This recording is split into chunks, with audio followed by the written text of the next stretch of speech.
Bitcoin is down at $101,000 right now. First of all, let's put that in perspective. Down at $101,000 by any historical perspective, it sounds insane. So in the future, people are going to be complaining that Bitcoin is down to $1 million a coin. And it's down again to $1 million a coin. It's down to $1.1 million per coin. What is down even? I mean, it's down from like what? A month ago? 2 months ago? Whatever. But that's fine. Let's talk through it because I know there's constant new waves of people joining the world of Bitcoin. And if your first purchase of Bitcoin is at prices significantly higher than it is today, I know that does not feel good. So first, some perspective. Bitcoin is radically up over any meaningful time period. Second, this is the 31st time Bitcoin has been down by 20% or more since Bitcoin started 17 years ago. So Bitcoin is a 17-year-old asset. It started on January 3rd of 2009, so coming up on its 17th birthday. And Bitcoin has dropped by 20% or more literally 31 times. This is the 31st time. So more than 30 times before, Bitcoin has done exactly what it's doing right now for the exact same reasons.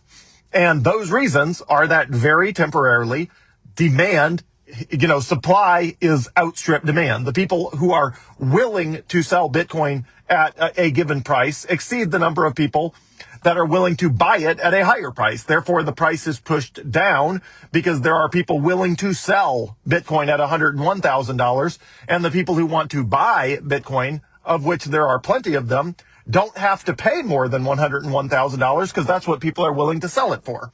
So the supply and demand equilibrium is at $101,000, which is fine. Again, we've been here 31 times. 31 times. So first of all, is there anything wrong with Bitcoin? No. Bitcoin's in the best place it's ever been. Is it still limited to 21 million? Yes. Is it still hacker proof? Yes. Is it still processing transactions worldwide? Yes. Is it still completely unstoppable money that you can use anywhere in the world? Yes. All of the things about Bitcoin are true, and the regulatory environment for Bitcoin is superior to any time ever in history. Like, we're better. Bitcoin is in a better place literally than any other time. Additionally, the Federal Reserve has indicated that they are, as of, I think it's December 1st, December 1st, they are turning off asset sales, which means they are entirely printing money without even attempting to suck any of that money back into out of the economy. So if you're worried about the price of Bitcoin, you should do three things right now. One, go read the article about Bitcoin's silent IPO that I posted, whatever it was, over the weekend or, earlier this week, whenever it was. Read the silent IPO article. Next, go watch Jack Mallers last night. The Jack Mallers show. He's got a fantastic live stream that he did that explains why Bitcoin's doing what it's doing. And he goes through a bunch of charts and graphs and all that sort of stuff. And he's going to explain it better than I could. So I'm not going to make an attempt to retell you everything you're going to learn from those two assets. One second. But if you read the silent IPO article, which will take you about 11 minutes to read, and you watch the Jack Mallers live stream, you're going to get 90%, 95% of what you need to know. James Check already has a really good analysis out as of this morning. I will try to post some excerpts on that at some point tonight, tomorrow, I don't know when. But let's talk about the real world application. What do you do when the market is at $101,000? First of all, if you can buy more Bitcoin, I would. Like, if you are not 100% allocated, I would. For me personally, I was comfortable with my Bitcoin allocation. 100% Bitcoin, and then plus I financed the Tesla I'm sitting in, and I financed a Sleep Number mattress, whole bed setup, which means technically I'm slightly over 100% exposed to Bitcoin because I am shorting the US dollar by two things that I have financed. The rest of the stuff I own, other than that, I own my cars, own my house, own everything with no debt, all of that. But Bitcoin is low enough that it is starting to tempt me to buy more some way or another. So here's what I have done to see if there's what more ways I could buy more Bitcoin. One, I started exploring whether I could take out a loan against my old 401k at Baumgar Corporation. Normally, you can take out a loan of up to $50,000 from an old 401k, but I had already converted that to a rollover IRA back last year when Bitcoin was $57,000 per coin. So that old 401k is now a rollover IRA. I put 100% of it in Bitcoin. I think it was July of last year when Bitcoin was at $57,000 per coin. Obviously, that's way up because $57,000 last year is now $101,000 now. So for some perspective, July of last year was not that long ago, and we were in a dip just like now. And I was making a decision just like now to allocate some additional capital to Bitcoin that I had not previously decided to do that. I had decided I felt good about where I was. I had everything the way I wanted it. I was good with however much Bitcoin I owned at that time, and I was just going to settle in. But as the price kept dipping all of last, 8 months of last year, the price kept dipping down into the 50,000s over and over and over into the high 50s. And finally, I was like, all right, if you're going to sell me cheap Bitcoin, I'm going to take that cheap Bitcoin off your hands. If there is somebody out there dumb enough to sell me, in this case with my old Baumgar Corporation 401k, hundreds of thousands of dollars of Bitcoin for 57,000 per coin, thank you very much. I will take it. So I did. So I put 100% of my 11 years of 5% match of Baumgar Corporation, which I got a match, and I think it was my part was 5% and the match was 3% or something like that. Anyway, all of that, 8% of salary for 8 years, I dumped 100% of it in Bitcoin last year at $57,000 per coin. So I'm way up on that. Okay, so I tried to see if I could borrow against that, because normally you can borrow up to $50,000 against your current 401k, and the only downside is you have to pay yourself interest. And if you never pay it back, you pay a penalty, but of course, I would pay it back. 1 second. But because I had already rolled that into an IRA, a rollover IRA, you can't borrow against a rollover IRA. You can borrow against a 401k, you cannot borrow against a IRA. So that was not an option. I am not going to home equity line of credit. I'm not going to do that because my family lives in my house. I already have an insane risk appetite. 100% of my liquid assets are in Bitcoin. So I'm going to leave my house just the way it is, 100% fully paid for, that my wife and family live in, and all of the vehicles that they drive, which I own 100%. I'm not financing any of those. I'm only financing the one I'm sitting in, which is the one I drive, because I have a lot higher risk tolerance for things that only affect me. Okay, next up, so I explored whether I could take out a loan to buy more Bitcoin.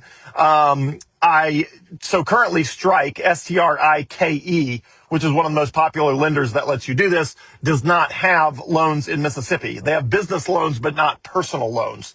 They're coming out with personal loans, but I was considering, I'm not saying I would do this, but I was considering taking a loan of, $10,000 or something against my Bitcoin to buy more Bitcoin. I normally do not recommend that. Do not do that unless you own a ton of Bitcoin, and you can true up that loan as many times as it takes, regardless of how low it went. But in my case, I own enough Bitcoin that I could massively over collateralize it, which means I would be borrowing a very small percent of the total. So I explored that, but they don't have individual loans in Mississippi, and I already have too many business entities and too many, K1s for taxes. So I don't want to do a business loan on that. Next up, I was messing around with Coinbase's lending feature, but it explicitly says for Coinbase that you're not allowed to borrow against your Bitcoin and then turn around and buy more Bitcoin. So there does not appear to be anything that keeps you from doing that, but it is explicitly against their terms of service. And because I do not want to lose the privilege of having my Coinbase account, because I use it for the debit card and the credit card, I am not going to do that. So I borrowed $1 on Coinbase. I borrowed $1 and just to see how it worked. So technically I have a $1 loan on Coinbase that I could theoretically use to buy more Bitcoin, but the terms of service say you're not supposed to do that. So the one place that I have a little bit ability to get more Bitcoin is I still have some old gold and silver I bought in 2017. So when I first bought Bitcoin back in 2017, I bought a little bit of gold, a little bit of silver, and a little bit of Bitcoin. And then I started researching each of those and tried to figure out, okay, which of these is a better asset for the future of money, because it was clear to me the government was just going to print money into oblivion and debase the currency and, leave us all poor. And I concluded very quickly that Bitcoin was the answer, but I still have that old gold and silver because it's such a pain to sell gold and silver. So if anybody knows of a local bullion dealership that will take gold or silver in central Mississippi, let me know. And when I'm in Mississippi, I will go swap it out. I got it from APMEX, APMEX in Texas. And I think I can sell it back to them. But initially it looked like the fees to sell it back to them was like 4% on the gold and 12% on the silver, which is insane. So, that seems like a high penalty. Plus, I'd have to pay capital gains tax because it's gone up, not nearly as much as Bitcoin, but it's gone up some from 2017 to the present. So that is my current best shot of buying some more Bitcoin, is I will probably sell some of that gold and silver back to APMEX. I'll just ship it back to them from, UPS. But I got to go retrieve it, and it's in a safe deposit box in a bank, and it's a huge pain because, again, it's a royal pain to store safely gold and silver. I don't like gold and silver, especially silver. Silver is a super dumb investment, in my opinion. I only got it because people were buying gold and silver, and I was like, I just want to experience what this is like and see if there's anything to this. And I came to the conclusion that, gold is obviously scarce. Silver just makes 0 cents, but I still own some back from 2017. So I'll probably sell some of that gold, some or all of that gold and silver, and use the proceeds to buy more Bitcoin. So if you can buy more Bitcoin, I would buy more Bitcoin right now. And if you can't stomach the fact that it might go down, set up a recurring buy on River, a supercharged recurring buy on River, where, it just, every day or every week or whatever, it automatically buys you Bitcoin. And if the price is dipping, it buys you more Bitcoin.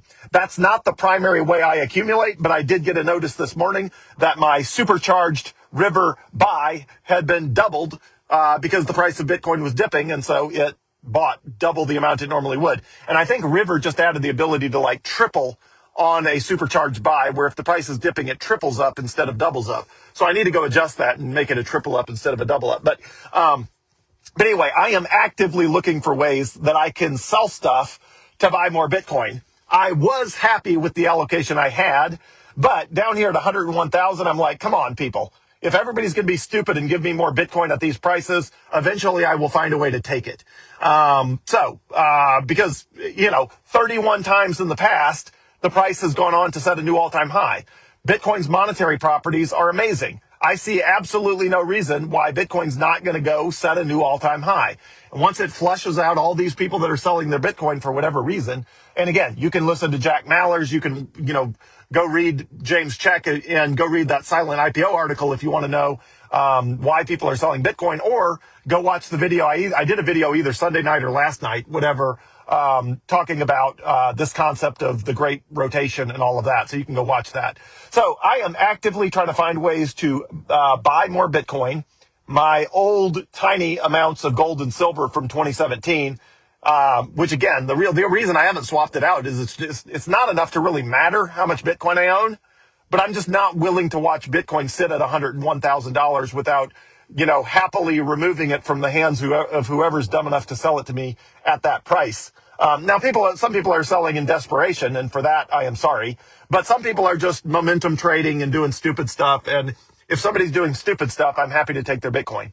But anyway, if you can buy more Bitcoin, buy more Bitcoin. If you don't like buying Bitcoin when it might go down, put a recurring buy on River, a supercharged recurring buy on River, and let it buy every day or every week for you. That way, no matter what the price is, you're getting more Bitcoin.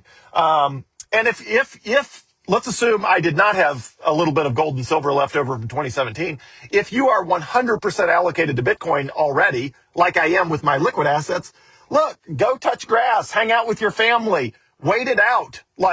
As long as your finances are not completely upside down, where you're just sucking wind and feeling horrible, and you just can't ride it out. If you can't ride it out, then obviously that is sad and unfortunate. But if you can ride it out, touch grass, hang out with your family, live a cheap life, and just wait it out. This is temporary. Again, Bitcoin has been here 31 times. 31 times. It's been here 31 times. What's it going to do after this? In some time period, it's going to go set a new all-time high and then blow way past it. I don't know if it's tomorrow. I don't know if it's next week. I don't know if it's next year.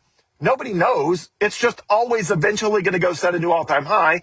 And everybody who owns Bitcoin, who could have bought more Bitcoin right now, they're all going to wish they had bought more Bitcoin. This happens every time. So this happens every time where people wish they had bought more Bitcoin. You know, they're looking at $101,000 Bitcoin and they're thinking, oh, this is horrible. It's the end of the world. And then within some relatively short period of time, they're thinking, why did I not buy more Bitcoin at 101,000? Well, here you are. You can buy more Bitcoin at 101,000. And if I had a bullion dealership that would take gold and silver off of my hands like today, and give me Bitcoin in return, I would do that today. I just got to find a way where I'm not going to get killed on taxes and killed on the exchange fees, because gold and silver they suck when you have to actually transact with them with anyone, because of, it's not like Bitcoin where you can just transfer it basically for free anywhere in the world. So if you can buy more Bitcoin, buy more Bitcoin. Same advice as always. My advice never changes. Buy as much Bitcoin as you can. Sit on it for as long as conceivably possible. It's that simple. It's really that simple. Thanks.